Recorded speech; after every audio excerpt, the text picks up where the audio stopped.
Mesdames et messieurs, bonjour, bienvenue dans e-école. L'habitude de terminer la semaine par la science nous habite toujours et ne nous quitte pas. Professeur Dembo Diakité, bonjour. Bonjour, monsieur Sarr. Vous êtes professeur de sciences physiques. Quand vous êtes là, la table est décorée, elle se transforme en un laboratoire. Aujourd'hui, nous allons parler de l'induction électromagnétique. Oui. C'est complexe, professeur? Oui, l'induction électromagnétique, il faut dire que c'est l'expérience par laquelle l'électricité a été produite. Donc, le fonctionnement des centrales d'électricité actuelles de la Sénélec est basé sur le principe du phénomène d'induction électromagnétique. Donc, c'est un phénomène qui a été découvert dans les années 1830. Mais nous allons aborder ce chapitre par une expérience étonnante. Alors, je dispose justement d'un aimant. Vous voyez? Oui. Ça peut prendre le fer, mais il y a certains matériaux que l'aimant n'attire pas. Par exemple, le plastique. Par exemple, le cuivre. Il n'y a pas d'attraction. Alors, donc, ici, j'ai un aimant. Oui. J'ai également deux tubes. Oui. Celui-ci, c'est un PEX alu que les plombiers utilisent. Et là, c'est un tube de cuivre que les plombiers utilisent également pour faire les canalisations d'eau. Oui. Les deux tubes ont le même diamètre. Même diamètre. Mais vous voyez que ce tube est à peu près la moitié de celui-ci. Pas la même longueur. Même pas la même longueur. Presque la moitié. Alors, ce que je vais faire, c'est que je vais introduire un aimant. Oui. D'accord? Et je vais mesurer le temps de transit. Vous disposez d'un chronomètre. Qui est là d'ailleurs. Voilà, qui est là. Et je vais demander aux élèves et aux téléspectateurs qui sont en train de nous regarder d'utiliser des chronomètres. Tous les smartphones en sont munis. Mais s'ils n'ont pas de chronomètre à portée, ils peuvent compter rapidement 1, 2, 3, 4, 5, 6, etc. Et c'est pour vérifier quoi? Alors, la question que je vais vous poser, c'est si je mettais un objet là-dedans, la durée du transit à l'intérieur de ce cuivre et la durée du transit à l'intérieur de ce plastique, qu'est-ce qui va être le plus long? Le tube le plus long. Le tube le plus long. C'est ce que nous allons vérifier.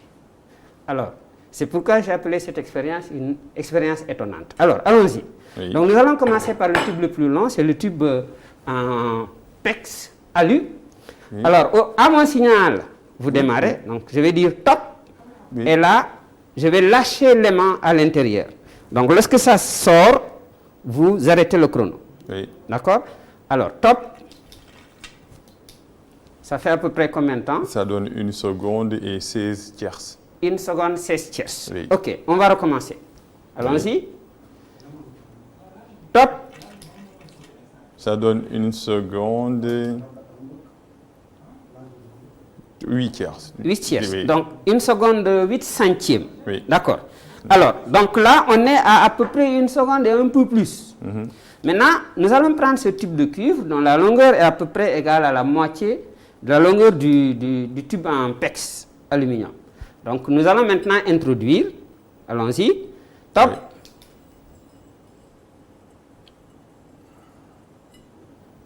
Ça fait 7 secondes, c'est plus, oui. plus long. Ah oui. Alors, on recommence.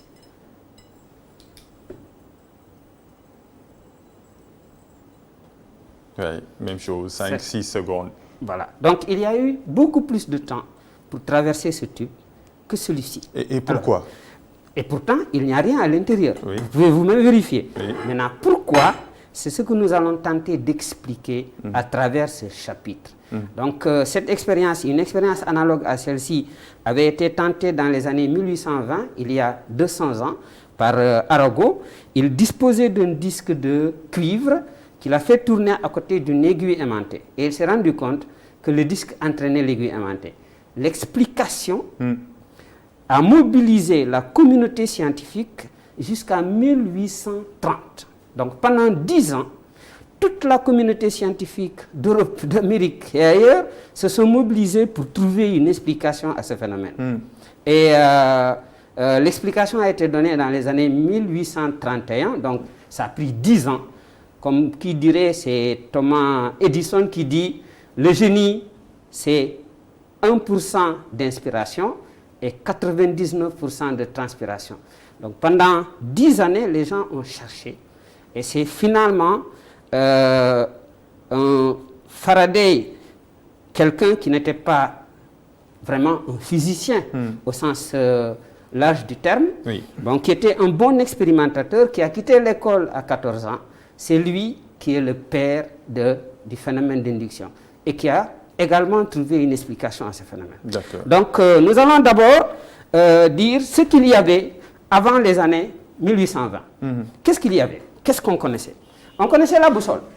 Oui. Voilà, ça c'est une boussole.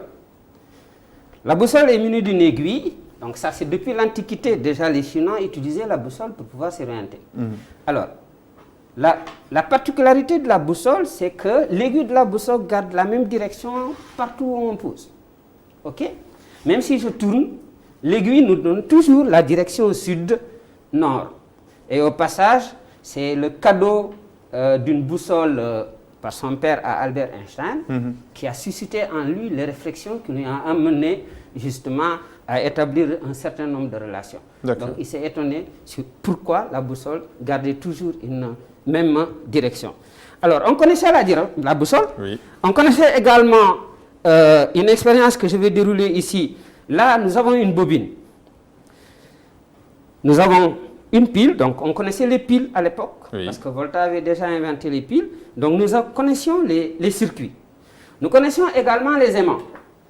Alors, les aimants, je vais reprendre ici 2 aimants, celui-ci et celui-là, et je vais faire une expérience qui était connue à l'époque. C'est que 2 aimants pouvaient s'attirer ou se repousser. Alors, là, ça c'est un aimant. Oui. Je vais approcher cet aimant de celui-ci. Alors, vous voyez qu'il y a une attraction. Je le sépare. Je vais maintenant tourner cet aimant. OK? Alors, j'approche. Qu'est-ce que vous voyez? Il y a une répulsion. On savait que 2 aimants pouvaient s'attirer, 2 aimants pouvaient se repousser. Donc, il y a des pôles auxquels on a assigné des noms.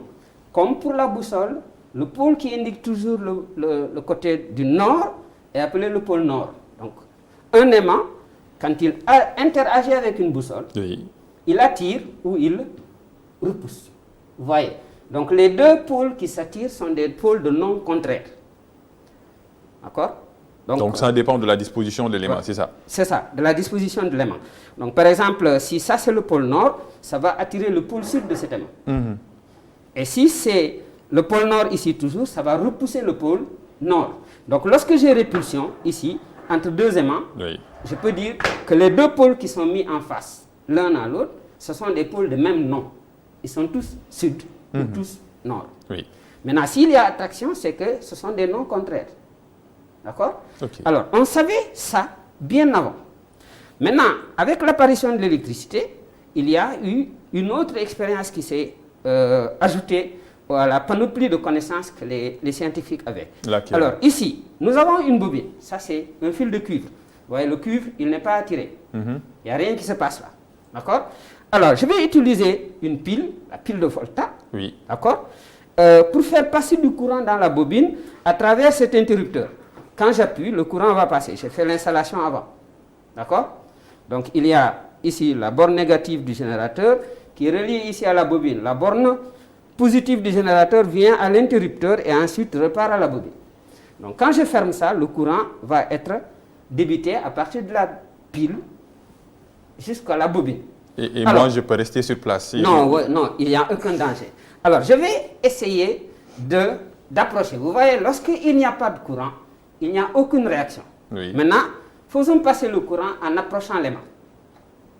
Qu'est-ce qu'on voit? Il y a une force. Oui, il y a quoi? Il y a une attraction, oui. Attraction. Je change le pôle de l'aimant. D'accord? Et là, qu'est-ce que j'ai? Répulsion. Répulsion. Donc la bobine peut se comporter comme un aimant. Alors, l'équation c'était ça. Lorsque nous prenons une bobine de cuivre, d'accord? Un métal qui n'est pas attiré par l'aimant, ok? On y fait passer le courant on pouvait obtenir un aimant. Ça donne un aimant. Alors, la question fondamentale, à l'époque, c'était de dire, est-ce que en associant une bobine à un aimant, est-ce que je peux avoir du courant? C'était ça la question. Et ça a pris 10 ans, à peu près, pour qu'on puisse faire une expérience qui puisse prouver cela. Alors, 10 années pendant lesquelles beaucoup d'entre les grands scientifiques de l'époque, Ampère, etc., je peux citer au passage, ils ont essayé des expériences, ils ne sont pas arrivés. Oui.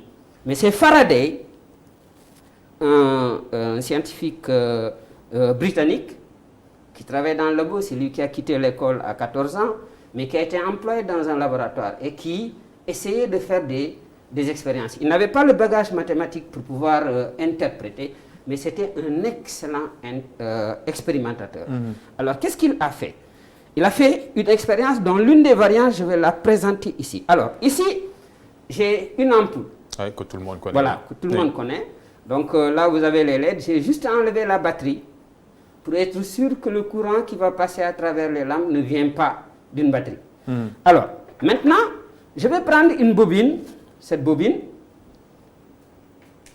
celle-ci, c'est aussi une bobine, mais c'est que ça a beaucoup plus d'enroulements. Les enroulements, on les appelle les C'est plus spies. lourd. Voilà, c'est plus lourd. Donc là, je vais prendre cette bobine-là. Celle-ci, j'ai pris ça parce qu'il fallait que ce soit léger pour que la traction puisse être visible. Si c'est lourd, ça ne pourra pas se déplacer. Alors, maintenant, je peux même enlever l'interrupteur et enlever la batterie. La batterie, je vais relier ici à la lampe. Vous voyez? OK. Alors ici, dans ce circuit, je n'ai aucune pile. Et vous voyez, la lampe ne s'allume pas. Donc, c'est un circuit. Il y a le fil qui va directement à la bobine. L'autre fil repart également sur l'autre borne de la bobine. Maintenant, ce que je vais faire, c'est que je vais rapprocher un aimant. Oui. Je vais mettre un aimant là. Vous voyez, il ne se passe encore rien. D'accord?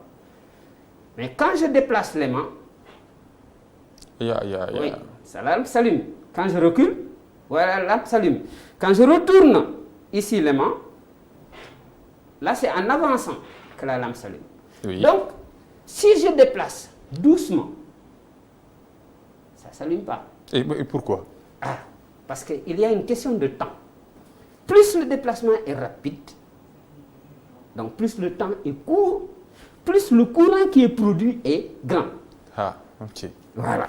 Plus le courant qui est produit est grand. Donc, le courant produit, il va être inversement proportionnel au temps de déplacement. Déjà, ça, on note ça. Ça a été la réflexion de Faraday juste après qu'il ait trouvé cette expérience-là. Donc là, on peut déplacer. Oui. Alors, parce qu'un phénomène, lorsque un phénomène est répétitif, on peut le considérer comme un phénomène scientifique. Si vous me dites, je rencontre un diable le jeudi soir à minuit au canal 4, ce n'est pas un phénomène scientifique. Mais quand vous dites, tous les jeudis soirs à 20h au canal 4, je rencontre un diable, ça devient scientifique. Parce que c'est répétitif, parce que quelqu'un d'autre peut vérifier. Oui. Voilà. Donc là, on a, lorsqu'on fait cette action, toujours, on a les mêmes résultats. Donc la répétition est là, donc c'est un phénomène scientifique. Alors, maintenant, pour trouver l'explication ici, on va prendre un appareil beaucoup plus sensible. La lampe, c'était pour prouver qu'il y a du courant. Maintenant, on va aller au détail. On va prendre un appareil qu'on appelle un galvanomètre. Galvanomètre. Voilà, c'est un micro-ampèremètre. C'est un instrument qui est capable de mesurer des courants extrêmement faibles. D'accord. Muni d'une aiguille. Si c'est faible, c'est bon. Voilà, c'est ça. L'aiguille est ici, au milieu, lorsqu'il n'y a pas de courant. Donc la déviation peut avoir lieu vers la droite ou vers la gauche. Oui. Alors je rappelle que lorsque le courant entre dans un galvanomètre par la borne positive, l'aiguille dévie de la gauche vers la droite. Et lorsque le courant entre par la borne négative, montrer ça là, voilà, fait face à la caméra, oui. Lorsque la borne, voilà, nous avons ici la borne positive, Oui. et là la borne négative. Lorsque le courant circule entre dans le galvanomètre par la borne positive, Oui. l'aiguille dévie de la gauche vers la droite. Maintenant, si le courant entre par la borne négative, l'aiguille dévie de la droite vers la gauche.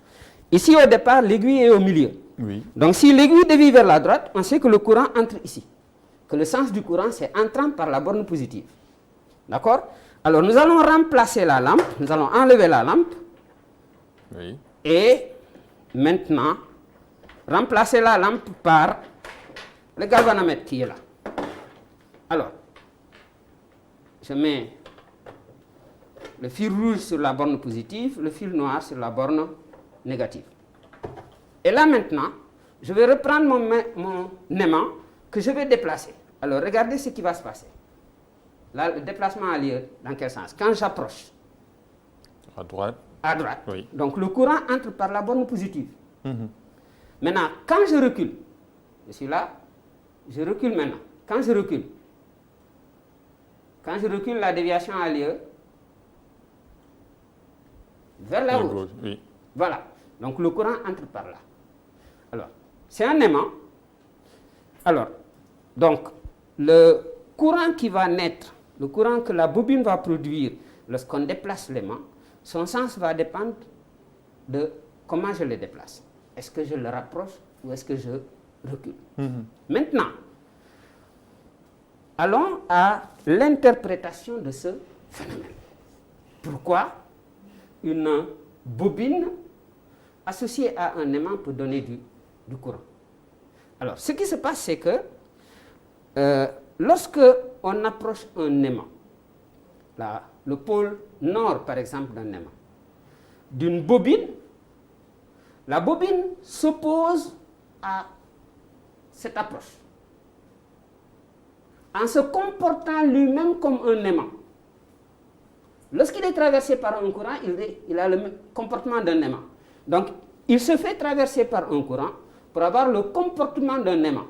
Et cela pour s'opposer au fait qu'on est en train de rapprocher l'aimant. Donc, quand on rapproche l'aimant, il s'oppose au rapprochement. C'est ça qui explique le phénomène qu'on avait tout à l'heure. Lorsqu'on a lâché l'aimant à l'intérieur du tube de cuivre, les bobines, parce que tout ça peut être considéré comme des bobines enroulées, donc toutes ces spires-là vont s'opposer au déplacement de l'aimant. C'est ce qui freine l'aimant. D'accord? Alors ce phénomène-là, ça s'appelle induction. Donc il y a une induction. D'accord? On induit quelque chose. Ok? Donc c'est le déplacement qui a induit un courant. Alors le sens du courant, ça va dépendre du pôle que l'on approche. Alors je vais aller au tableau pour mieux expliquer ce phénomène. Lorsque nous avons une bobine là, je vais représenter une bobine comme ça. Voilà. Donc, ok. Donc voilà la bobine. Ok. Alors, je relie les deux extrémités de la bobine à un galvanomètre. C'est le microampèremètre qu'on avait tout à l'heure. Ok.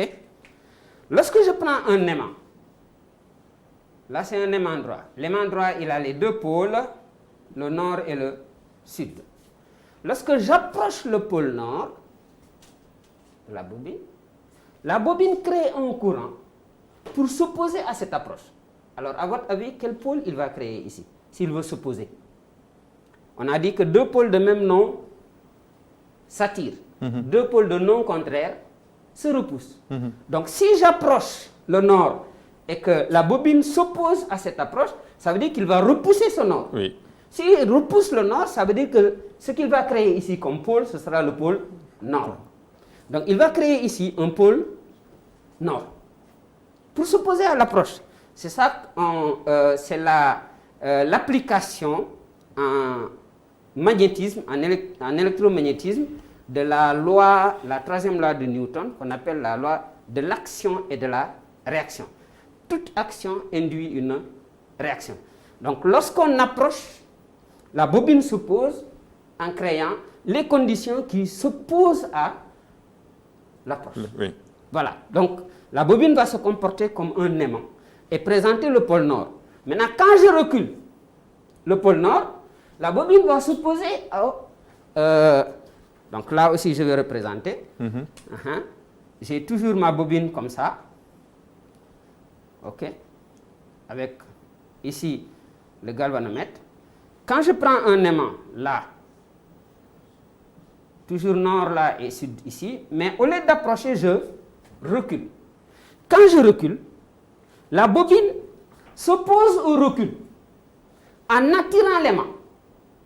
Et comme il attire l'aimant, il va créer ici un pôle qui est le pôle sud. Le pôle qui va attirer.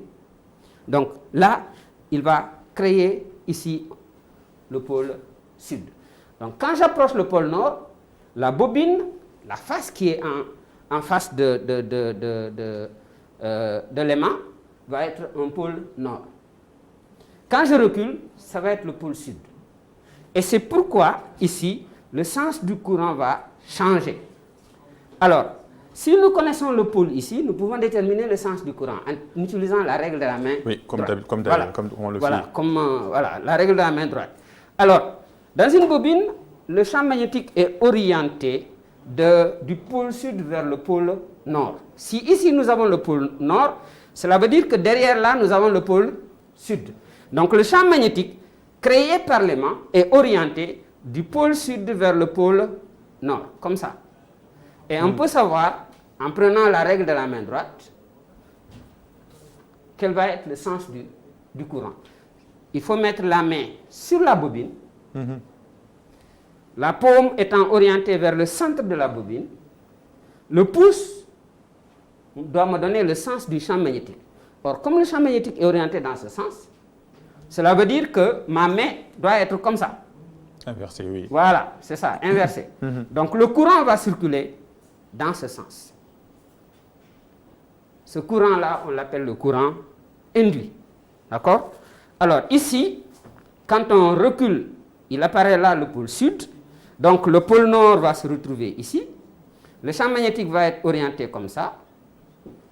Et même chose, je prends la règle de la main droite pour connaître le sens du courant. Voilà, comme ça. Donc, je mets la main sur la bobine, comme ça. Oui. Hein, vous pouvez suivre. Je mets la main sur la bobine, de sorte que la paume soit orientée vers le centre de la bobine.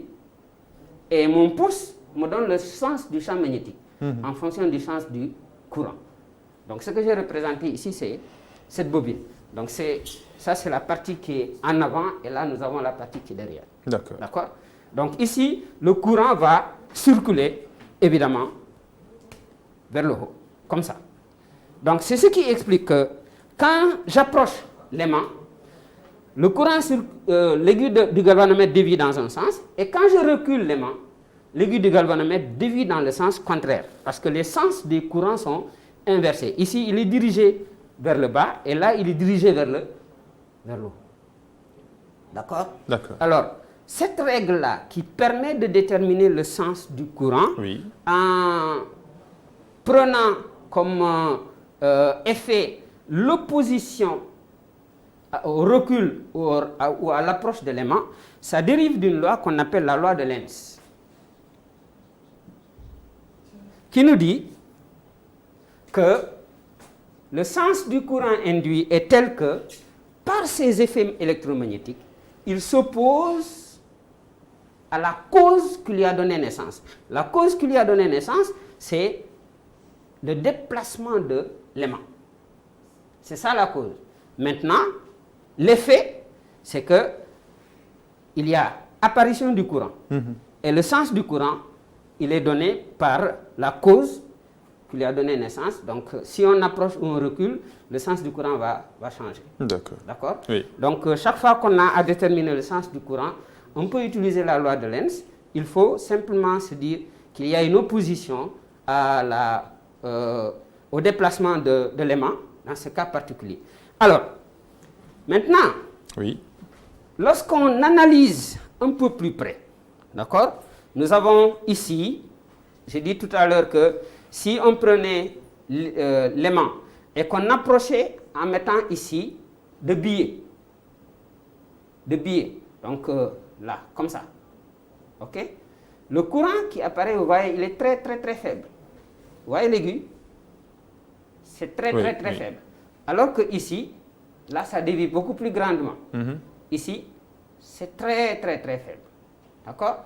Donc, ça va dépendre de l'angle que fait la direction de l'aimant, qui est aussi la direction du champ magnétique, et la direction de la normale au plan de la spire. Donc, voilà la normale. Voilà. Le plan de la spire, c'est ça. D'accord? La perpendiculaire au plan de la spire, c'est ça. Lorsque l'aimant et la perpendiculaire à la spire ont la même direction, là, le courant est maximal.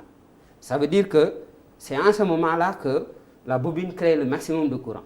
Lorsque la direction de l'aimant est perpendiculaire à la normale à la spire, là, le courant produit est presque nul.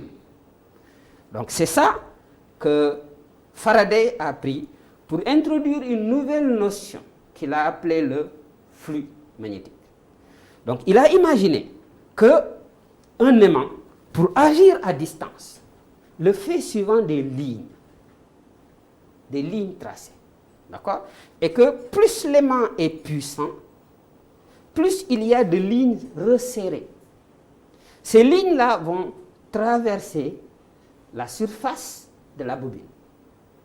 Et maintenant, il dit que si ces lignes, le nombre de lignes varie, le nombre de lignes de champ varie, la bobine va créer un champ, un courant, pour s'opposer à la variation de ce nombre de lignes de champ. Alors, ce nombre de lignes de champ, il est caractérisé par une grandeur qu'on appelle le flux. Donc, le flux magnétique, phi. Le flux, c'est lui qui nous donne, il caractérise, il est noté comme ça, phi, il caractérise le nombre de lignes de champ.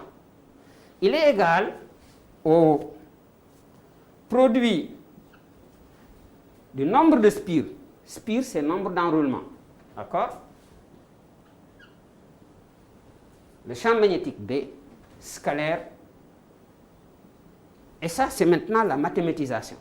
Parce que le produit scalaire, il fait appel au cosinus. Lorsque deux vecteurs sont perpendiculaires, leur produit scalaire est nul. Lorsqu'ils sont parallèles, en ce moment, leur produit scalaire est soit nul, soit maximal, soit minimal. Ça n'est pas nul. Donc, c'est moins ou plus. Donc, ici, on a remarqué que si l'aimant et la normale à la surface étaient perpendiculaires, le courant produit était extrêmement faible, sinon presque nul. D'accord? Donc, c'est pourquoi, dans la mathématisation, on a fait appel au produit scalaire. Le produit scalaire, parce qu'il fait appel à ce qu'on appelle le cosinus de l'angle. Alors, ça, c'est n multiplié par b, multiplié par s, multiplié par cosinus de l'angle entre b et s. Ce cosinus-là, le cosinus d'un angle, il est égal à 0 si l'angle vaut 90 degrés, et il est égal à 1 si l'angle vaut 0, et égal à moins 1 lorsque l'angle vaut pi. Donc, lorsque les deux ont la même direction, c'est 0 ou pi. Donc, le cosinus est ou égal à 1 ou égal à moins 1. Et si les deux sont perpendiculaires, alors le cosinus est nul. Ça veut dire que le flux là est nul. Alors, il s'est dit que, en fait, le courant est produit par la bobine lorsque cette grandeur-là varie. C'est le flux. La variation du flux, c'est ça qui amène le courant. Alors, on a remarqué également que plus le déplacement est rapide, plus c'est rapide, plus le courant produit est grand. Donc, cela veut dire qu'il va y avoir un facteur temps inversement proportionnel. Plus le temps est petit, plus le courant est grand. Donc, il y a une inversion de la proportionnalité. D'accord? Donc, il a défini une grandeur. Rapidement, le temps nous est contraint. Voilà, c'est ça. il a défini une grandeur qu'on appelle la force électromotrice induite, qui est égale à moins. Ce moins, c'est le moins de Lenz, parce que moins, ça veut dire s'opposer. D'accord? S'opposer. Variation du flux sur variation du temps.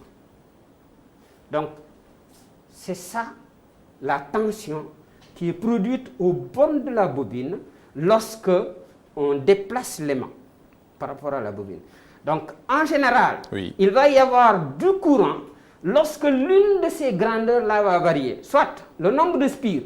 Si je déroulais la bobine sans déplacer l'aimant, je vais avoir du courant induit. B, le champ, c'est ça qui variait tout à l'heure lorsque je déplaçais l'aimant.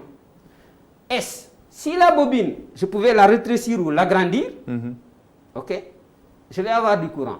Mais il y a également l'angle entre B et S. Donc si je prends l'aimant et que je fais tourner devant la bobine, et c'est par là qu'on va terminer avec votre permission, quand je prends l'aimant, je fais tourner l'aimant devant la bobine, vous voyez l'aiguille comment ça se déplace, d'accord? Et c'est comme ça qu'on produit de l'électricité dans les centrales, comme la centrale thermique, les centrales thermiques de Bel Air. D'accord? Il y a toujours un aimant et des bobines. Donc il y a une partie fixe qu'on appelle le stator. Ça peut être l'aimant, ça peut être la bobine. Donc très souvent, ce sont les bobines qui sont fixes. Et on prend maintenant l'aimant qu'on fait tourner. Cet appareil-là, on l'appelle un alternateur. Il y en a dans les voitures, ok? Il y en a dans les motos, etc. Donc, il y a ce système-là qui existe partout où on veut produire de l'électricité. Dans les voitures, on produit de l'électricité pour charger la batterie, qui va nous servir à rallumer la voiture lorsqu'on prend départ. Mais ce phénomène-là, il est utilisé un peu partout. Par exemple, dans le microphone que j'ai là, il fonctionne sur ce principe. D'accord. Voilà. D'accord. Okay. En tout cas, énormément de choses. Il doit être là dans ce studio d'ailleurs. Merci d'avoir transformé ce studio en un laboratoire. Vos cours sont toujours démontrés, illustrés pour les cours de sciences physiques. C'est la règle et non l'exception. Merci, professeur Dembo Diakité. Vous êtes professeur de sciences physiques. Merci pour ce cours. Merci beaucoup. Merci beaucoup, Pape. Voilà. Et merci pour toutes ces illustrations et pour montrer que la théorie également s'allie à la pratique. Voilà, c'est ça. Ce chapitre, il doit être présenté de façon expérimentale, c'est ce qui est indiqué dans le programme. Les autres éléments qui peuvent intervenir dans les expériences sur le phénomène d'induction, on les a exclus, à l'exception de cette expérience que j'ai faite ici, qui consiste à produire du courant par déplacement d'un aimant. Donc là, c'est toujours dans le programme. Merci beaucoup. Merci également, chers apprenants. Vous êtes toujours fidèles à ce rendez-vous, à cette émission du lundi au vendredi. Aujourd'hui, c'était le dernier numéro de la semaine. Nous avions terminé cette semaine-là par la science. Mais les cours de sciences physiques vont continuer dans e-école. Merci également à toute l'équipe technique qui nous a accompagnés durant cette semaine. e-école, c'est comme ça, du lundi au vendredi. Les matières vont changer par rapport au jour et au contexte, mais nos cibles restent et resteront les classes d'examen, même si nous n'avons pas oublié les élèves qui sont en classe intermédiaire. Rendez-vous le lundi prochain pour un autre numéro dans e-école.